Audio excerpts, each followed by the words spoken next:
You will obviously still have the occasional moments or days where you feel you aren't achieving what you'd like, or you just feel rubbish in general. But those moments are usually short-lived when you're...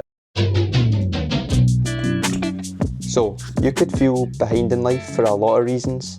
You could tell yourself that you need to have this many friends by this age, or you need to have a wife and kids by this age, or have this amount of money by this age. But those timescales are all arbitrary, and they're things society has made up to make you believe you should have these things by this time. Now obviously some societal expectations are healthy and good. They give you a good target to aim for, but that doesn't mean you should feel rubbish when you're not hitting all of them. For me, the solution to not feeling behind in life is to always have some sort of meaningful progression going on.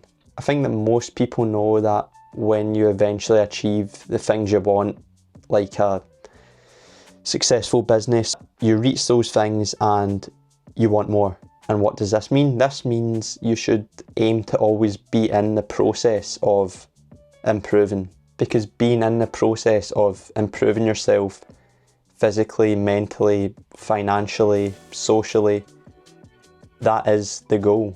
So just to get clearer on what this means, it's essentially self-improvement, which is the process of intentionally improving yourself and your life. It's setting and working towards personal goals, keeping up with your physical and mental health, and improving your relationships. But it's important to remember that self-improvement content is just a direction, and no video like this one can give you the exact pathway for you to improve.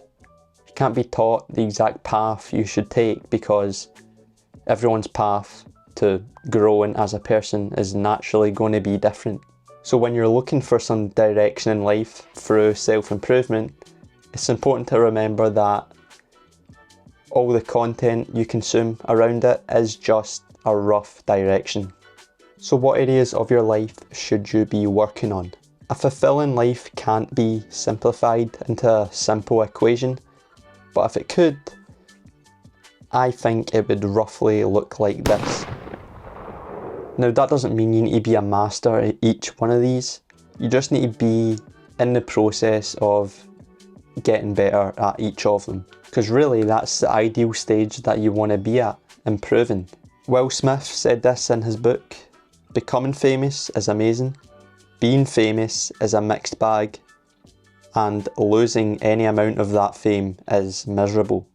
Same with money. I think for a lot of people, the process of becoming wealthier feels better than having wealth.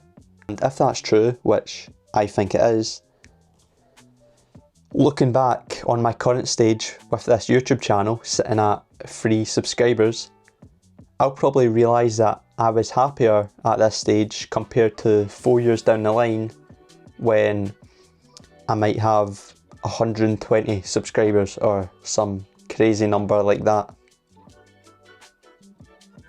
And I just wanted to mention that you don't need to be in the self-improvement space or be consuming this sort of stuff to have some growth in your life. But I do think it does help. And can speed up the process, as long as you're not over consuming it. So if you can find a way to fall in love with the process of improving yourself, for yourself and for others, then it's very unlikely that you'll feel behind in life. You'll obviously still have the occasional moments or days where you feel you aren't achieving what you'd like, or you just feel rubbish in general. But those moments are usually short-lived when you're in the process of growing as a person.